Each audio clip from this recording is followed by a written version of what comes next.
오늘은 신명기 이 11장의 말씀을 통해 함께 은혜를 나누기를 원합니다.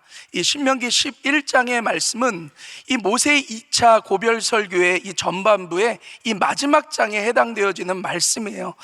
이 내용을 살펴보면 신명기 주제와 같이 이 전체 주제와 같이 이 하나님의 율법에 순종하느냐 그렇지 않느냐에 따라서 이 축복과 저주가 결정되어진다라는 말씀입니다.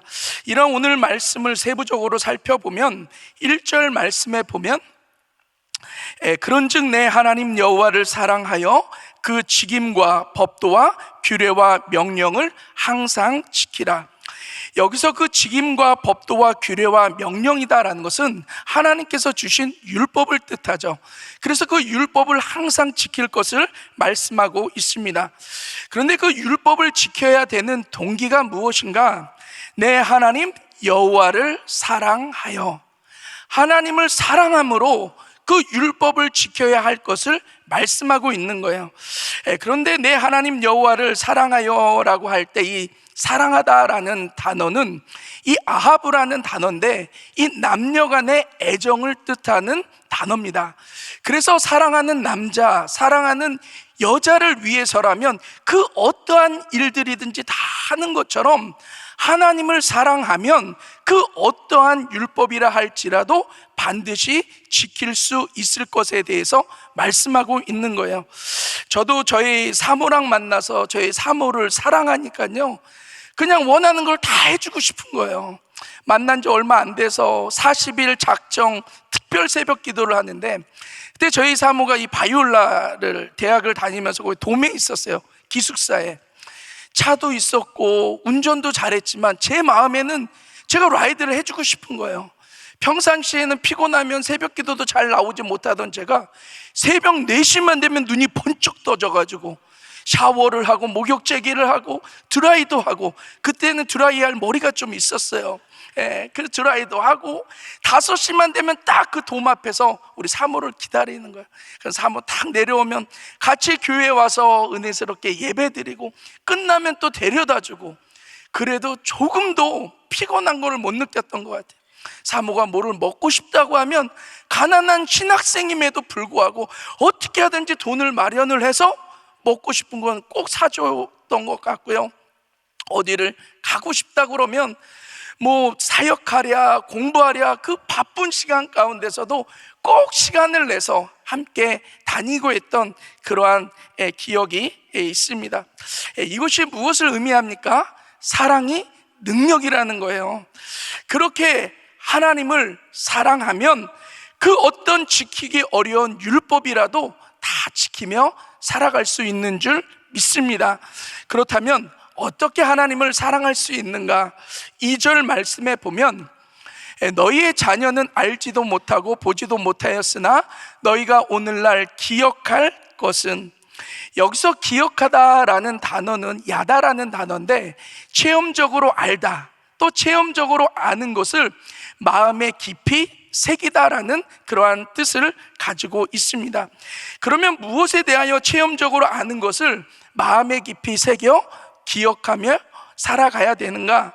2절 하반절로 7절까지의 말씀을 보면 하나님께서 어떤 큰 권능으로 그들을 애굽으로부터 구원해 내 주셨는지, 또 그들이 어떻게 홍해를 건너게 됐는지 마음에 깊이 새겨 기억할 것을 말씀하고 있어요. 또한 광야 생활 가운데서도 하나님께서 그들을 어떻게 보살펴 주셨는지, 또 고라 일당이 불순종함으로 하나님 앞에 반역했을 때 그들을 어떻게 징계하고 어떻게 심판했는지 바로 이 마음속 깊이 새겨 기억할 것을 말씀하고 있습니다. 그렇게 하나님께서 그들을 위해서 행하신 일들을 마음속 깊이 기억하여 살아갈 때 하나님이 어떠신 분이신지를 알 수 있다라는 거예요. 그러면 그 하나님을 사랑하게 되어지고 그 사랑이 능력이 되어서 그 하나님의 말씀하신 그 어떠한 율법이라 할지라도 지키며 살아갈 수 있음에 대해서 말씀하고 있습니다. 우리들도 마찬가지죠. 우리가 이 땅을 어떻게 살아가고 어떻게 하나님을 사랑하고 어떻게 우리가 신앙생활을 할 수 있겠습니까? 우리의 존재가 어떠한 존재였는데 하나님께서 그런 나를 어떻게 구원해 주셨는지, 또한 지금 나의 삶 가운데 그 하나님께서 어떤 도우심으로 우리들의 삶을 인도해 주고 계시는지 잊지 않기 위해서 몸부림치며 기억해야 된다라는 거예요. 그 하나님께서 나에게 베풀어 주신 은혜를 결코 잊지 않고 그 은혜를 날마다 기억하며 마음속에 깊이 새기며 살아가야 된다라는 거죠. 그럴 때 그 하나님을 사랑하게 되어지고 그 하나님을 사랑하는 그 사랑이 능력이 되어서 어느 누구보다도 하나님의 사람의 모습답게 살아갈 수 있고 하나님을 기쁘시게 하며 살아갈 수 있게 되어지는 줄 믿습니다. 또 오늘 본문 8절로 12절까지의 말씀은 이 약속의 땅, 가나안 땅이 무엇인지에 대하여 말씀하고 있는데, 이거는 제가 한 구절 말씀을 통해서 자세히 설명해 드리도록 하겠습니다. 또 13절로 25절까지의 말씀은 이 순종에 따르는 4가지 축복에 대하여 말씀하고 있습니다. 그 첫 번째 축복은 때를 따라 도우시는 하나님의 은혜에 축복이 내려질 것을 말씀하고 있습니다. 그래서 오늘 본문 14절 말씀에 보면 너희 땅이 이른 비, 늦은 비를 적당한 때에 내리시리니, 이른 비와 늦은 비가 적당한 때에 내리게 될 때 풍성한 수확을 거둘 수 있는 것처럼 때를 따라 돕는 하나님의 은혜가 있을 때 놀라운 축복을 경험하며 살아갈 수 있다라는 거죠. 둘째 순종의 축복은 이 세상 끝날까지 자자손손 누리게 될 축복이다라는 거예요.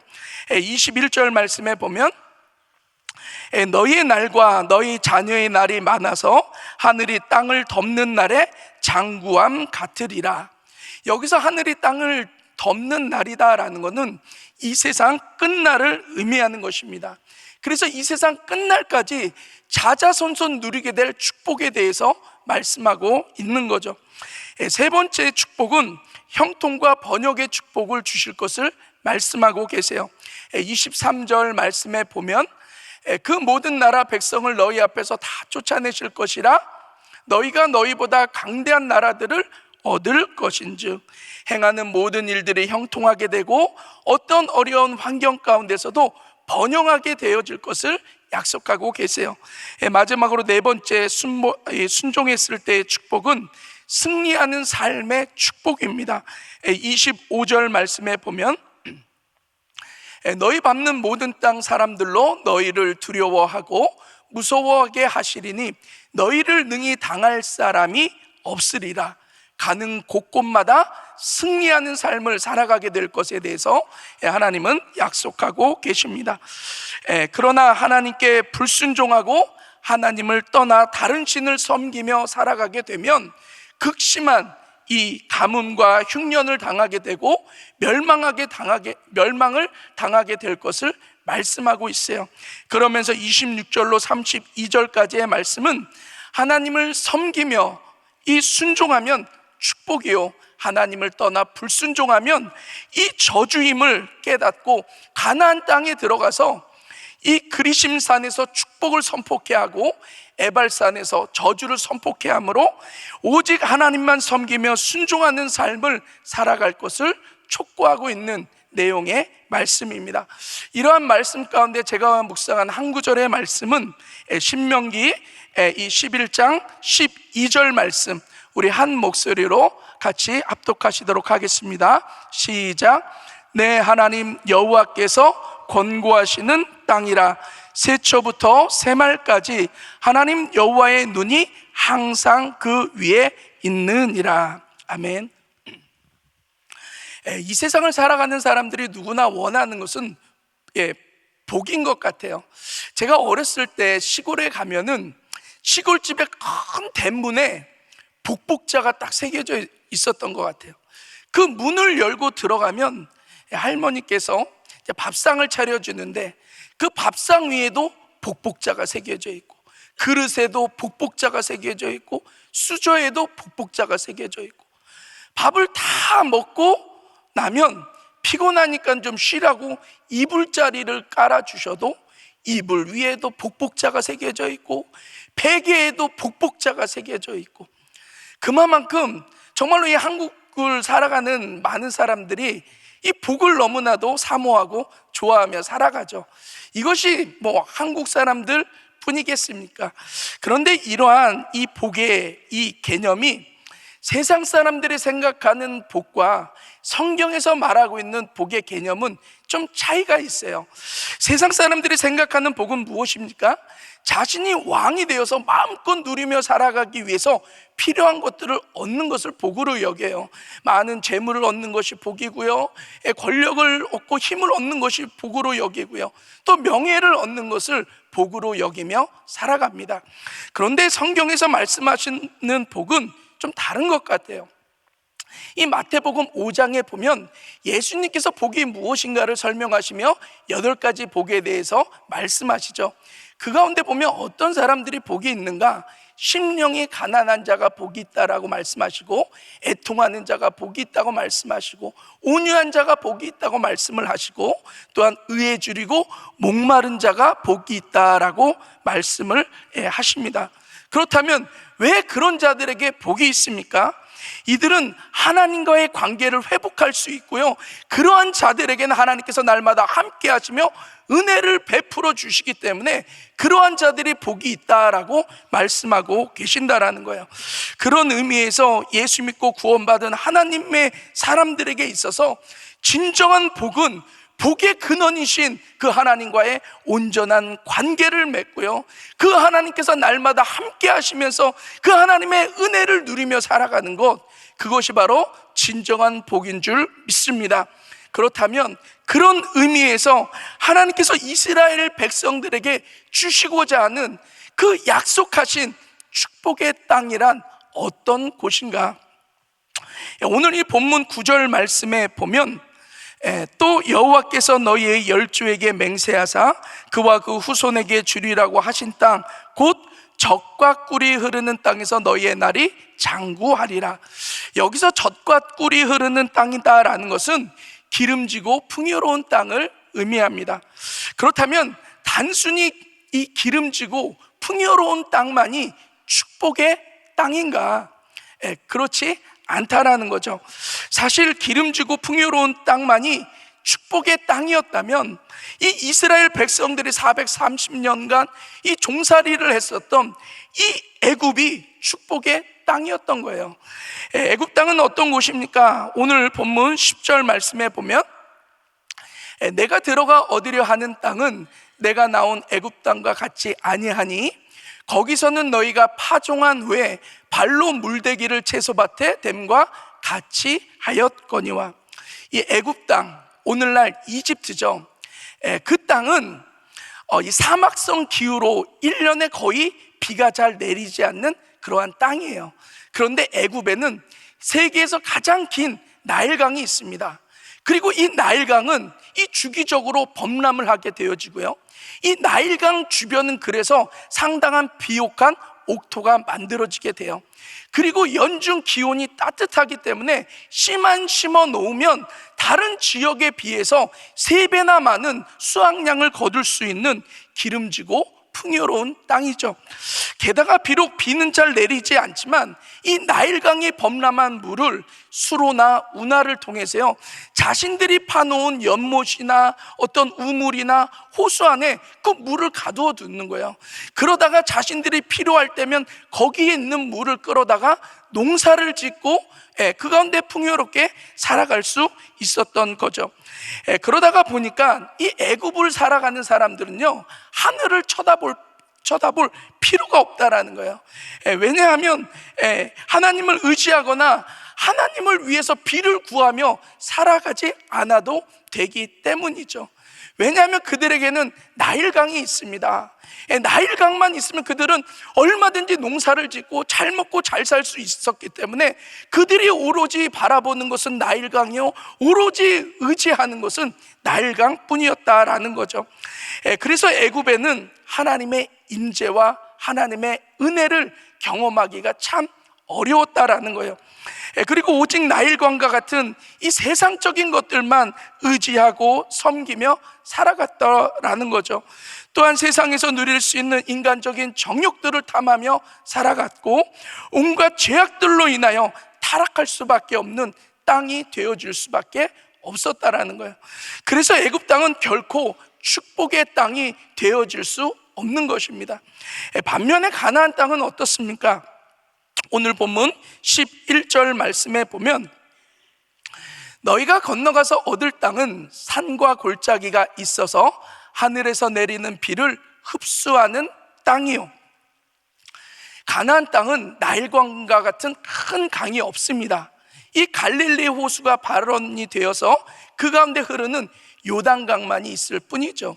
근데 이러한 이 요단강에 있는 물은 농사를 충분하게 지을 만큼의 그 물을 제공할 수가 없어요. 그러다가 보니까 하늘에서 내리는 비를 의존하며 살아갈 수밖에 없는 것입니다. 그래서 이 가나안 땅에 살아가는 사람들은 이 마른 땅에 9월에서 10월경 이 적절하게 이른 비가 내려줘야만 씨를 심고 농사를 시작할 수가 있고, 또 3월과 4월경 적절하게 늦은 비가 내려줘야만 농작물이 잘 자라고 풍성한 수확을 거둘 수가 있는 거예요. 그래서 가나안에 살아가는 사람들은 하늘만 쳐다보며 살아가는 거예요. 하나님께서 때를 따라 적절한 비를 내려주실 수 있도록 오직 하나님만을 바라볼 수밖에 없고, 하나님의 은혜를 구할 수밖에 없는 그곳이 바로 이 가나안 땅이었다라는 거죠. 그래서 이러한 가나안 땅을 12절 말씀에 보면, 내 하나님 여호와께서 권고하시는 땅이라, 세초부터 세말까지 내 하나님 여호와의 눈이 항상 그 위에 있느니라. 여기서 권고하다라는 말은 다라시라는 단어인데요, 염려하다, 돌보다라는 뜻이에요.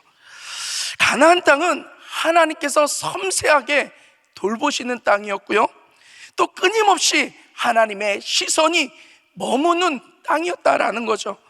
그래서 가나안 땅에는요, 하나님의 임재가 있고요, 하나님의 은혜가 있었다라는 거예요. 그래서 가나안 땅은 하나님의 은혜로 축복이 넘치는 축복의 땅이 되어질 수 있었는 줄 믿습니다. 제가 성도님들과 이 신방하며 이렇게 교제를 나누다가 보면요, 우리 성도님들께서 힘드셨던 삶의 경험들을 나누어 주실 때가 있어요. 그럴 때면 앞뒤 사방이 다 막혀 있고 하실 수 있었던 일이 아무것도 없으셨다고 그래요. 늘 하나님 앞에 기도하고 예배 이외에는 아무것도 없었다고 그래요. 그때 가장 기억나는 장소가 바로 우리 월드 프레어 센터였다고 합니다. 그곳에서 정말로 눈물로 하나님 앞에 기도를 하면은 정말로 알 수 없는 이 은혜가 있고 평강이 있고 하나님이 주시는 기쁨이 있었다고 그래요. 그리고 그 어려운 시간들을 하나님께서 주시는 그 은혜와 기쁨으로 그 어려운 시간들을 다 이겨낼 수 있었다라는 고백들을 하십니다. 그렇게 그때가 참 좋았다라고 그렇게 또 고백을 하시면서 그분들이 그런 말을 하세요.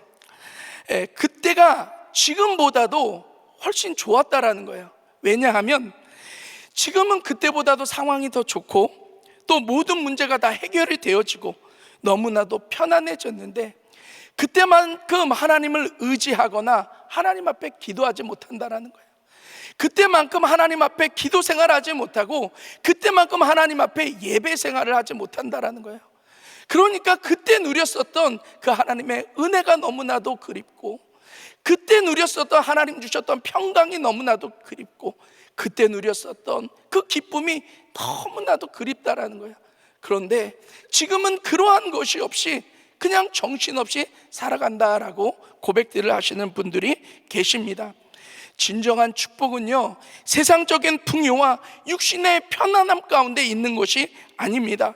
오히려 좀 풍요롭지 못하고 불편한 삶을 살아간다 할지라도 하나님의 깊은 임재와 하나님의 크신 은혜를 누리며 살아갈 수 있다면 그것이 바로 진정한 축복인 줄 믿습니다. 그리고 하나님께서 함께 하시며 돌보아 주시는 은혜를 통해 기쁨과 평강을 누릴 수 있는 곳이라면 그 어느 곳이든 이 진정한 축복의 땅이 되어질 수 있는 줄 믿습니다. 제가 3주 전에 그리스 난민 선교를 다녀오게 되었습니다. 난민들을 보니까 너무나도 마음이 안타까운 거예요. 그들이 목숨 걸고 이 튀르키예에서 이 그리스로 보트를 타고 넘어오는데, 그렇게 목숨 걸고 넘어온 대가는 그냥 난민증 하나 받고 포로 수용소 같은 데서 이 난민촌의 텐트나 이 컨테이너 같은 데서 한 달에 100유로, 100불 조금 넘는 돈으로 살아가는 거예요.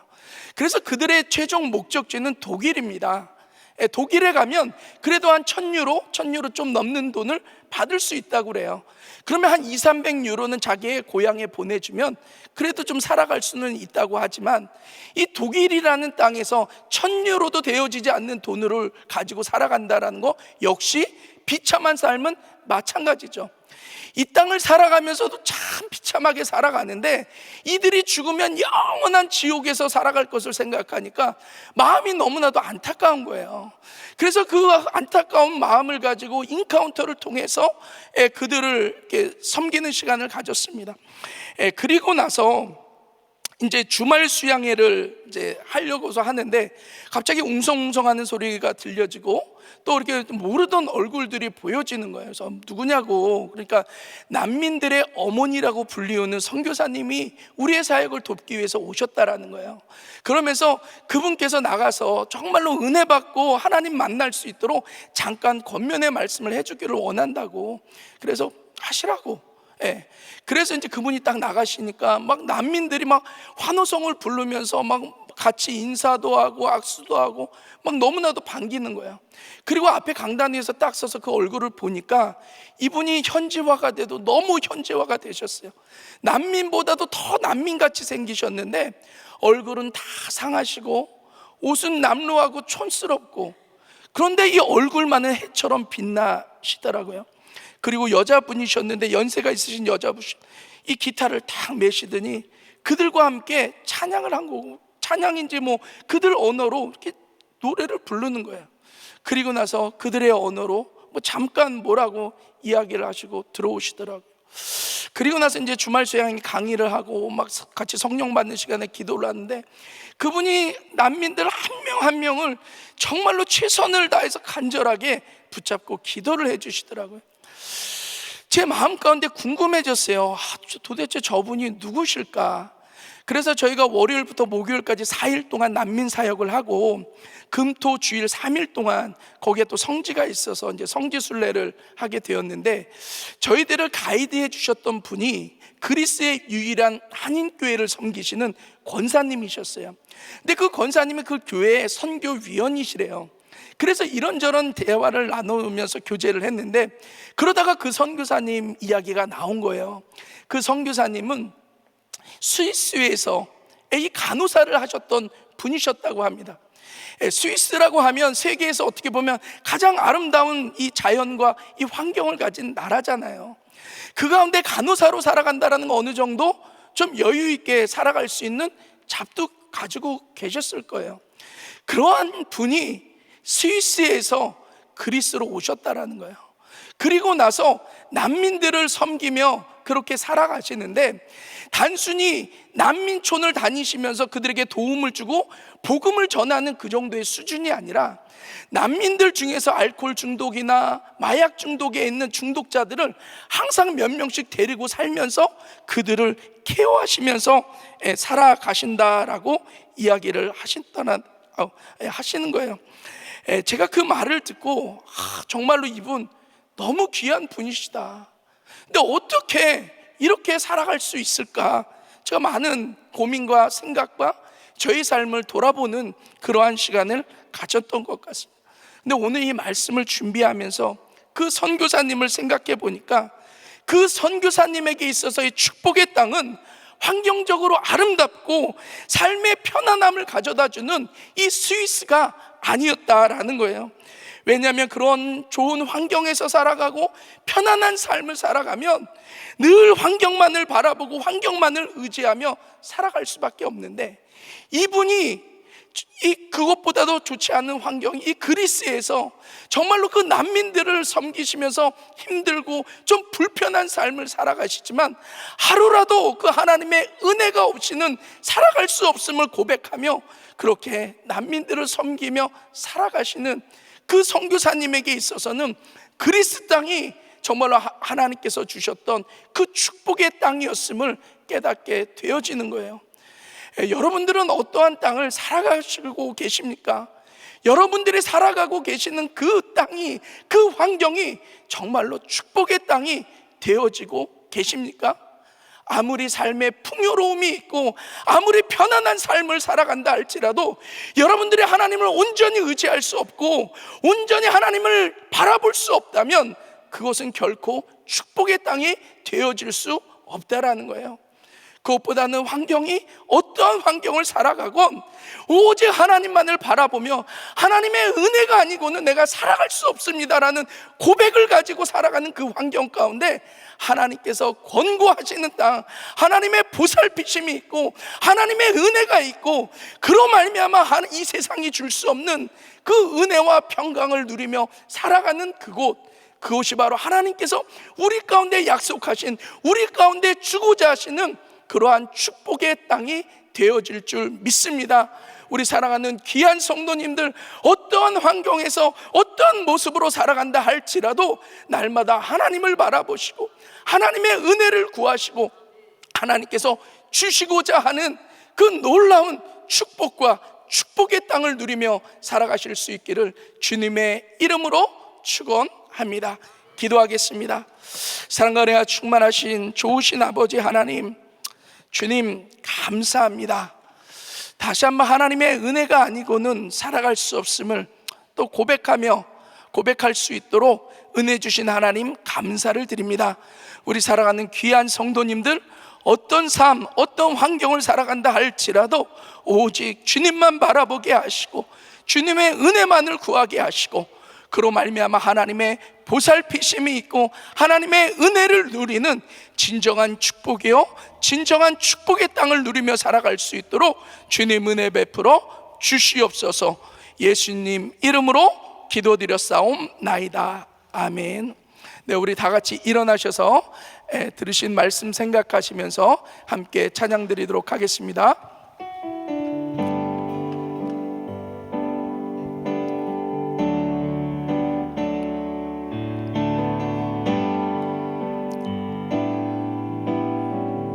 네, 우리 다 같이 두 손 드시고 고백합니다. 은혜 아니면 살아갈 수가 없네. 호흡마저도 다 주의 것이니 세상 평안과 위로 내게 없어도 예수, 오직 예수뿐이네. 은혜 아니면 살아갈 수가 없네. 호흡마저도 다 주의 것이니 세상 평안과 위로 내게 없어도 예수, 오직 예수뿐이네. 크신 계획 다 볼 수도 없고 작은 고난에 지쳐도 주께 묻기 나의 모든 삶 버티고 견디게 하시네. 은혜 아니면 살아갈 수가 없네. 나의 모든 것 다 주께 맡기니 참된 평안과 위로 내게 주신 주 예수, 오직 예수뿐이네.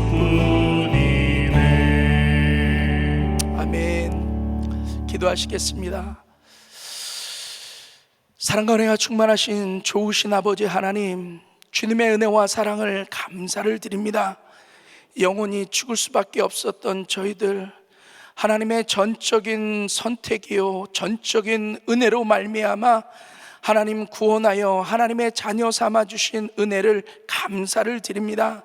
우리 사랑하는 귀한 성도님들, 일평생 아버지 하나님 몸부림치며 기억하며 살아가게 인도하여 주시고, 정말로 이 땅을 살아가면서 무엇이 진정한 복인지를 날마다 깨닫고 살아갈 수 있도록 주님 은혜 베풀어 주시옵소서. 오직 주님만 바라보게 인도하여 주시옵소서. 주님의 은혜만을 구하며 살아가게 인도하여 주시옵소서.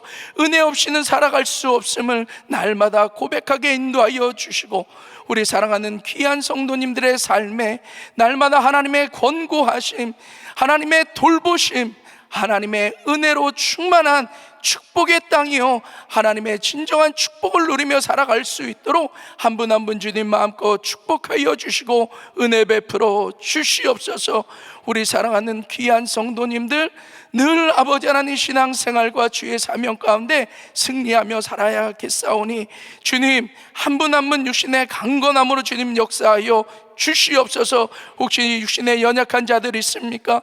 내가 나사렛 예수의 이름으로 명하노니 강건해질지어다, 강건해질지어다. 모든 암세포는 사라질지어다, 모든 불치병은 사라질지어다. 주님께서 친히 만져주셔서 강건케 하시고 힘있게 신앙생활과 주의 사명 감당할 수 있도록 주님 마음껏 축복하여 주시옵소서.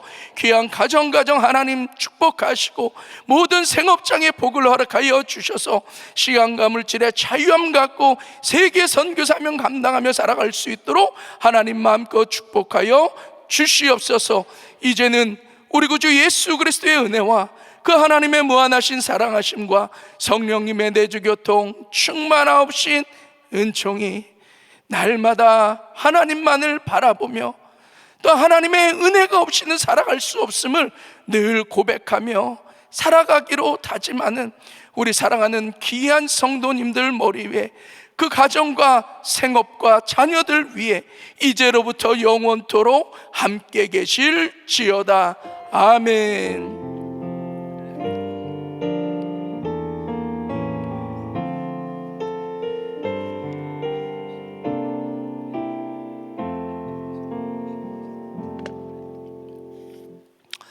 네, 이 시간 우리 기도할 자리들 잡으시고 함께 기도하는 시간 갖도록 하겠습니다. 우리 한경 담임 목사님 GTD 203기 인도하시는데 하나님께서 강건케 하시고 성령 충만함으로 사명 감당하실 수 있도록 위해서 기도해 주시고요. 또 우리 함께 섬기시는 모든 팀 멤버들도 또 성령 충만함으로 또 섬기실 수 있도록 기도해 주시기를 바라고요. 58명의 캔디데이트들 구체적으로 하나님 만나고 또 가장 큰 또 이렇게 은혜 받을 수 있는 하나님과의 잊지 못할 아름다운 추억이 만들어질 수 있도록 또 위해서 또 이렇게 기도해 주시기를 바랍니다. 오늘 교회의 여러 지체와 사역을 위해서 기도하실 때 이 미전도 종족 지원국 우리 박혜숙 전도사님과 우리 민건호 집사님 위해서 기도해 주시기를 바라고요. 오늘 한 분의 선교사님 가정을 위해서 기도하실 때 인도 비하르 지역에서 사역하시는 우리 남성교사님 가정과 또 사역 위해서 기도하실 수 있기를 바랍니다. 우리 한번 이 시간 주여 3번 부르짖고 함께 기도합니다. 주여 주여 주여.